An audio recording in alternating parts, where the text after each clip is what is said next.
Доктор Таван шар салбар. Таван шар гэдэг нэршил үг үйлдвэрийн оройнд орон сууцны таван шар барилга баригдсантай холбоотой гэдэг.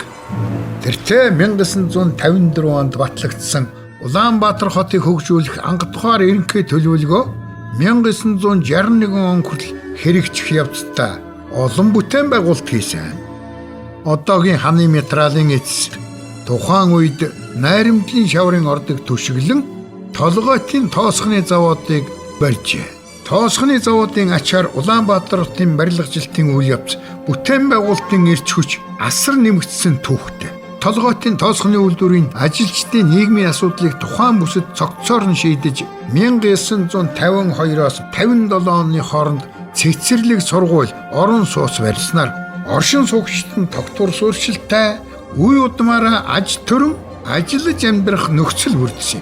Таван шар гэдэг нэршил бол орон сууцны таван шар барилга баригдсантай холбоотой юм.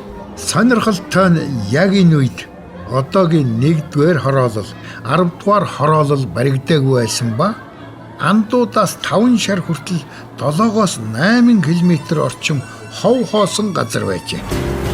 Энэ хоосон газарт социализмын том бүтээн байгуулалт болох 1 болон 10-р хорооллын суурийг тавьсан юм.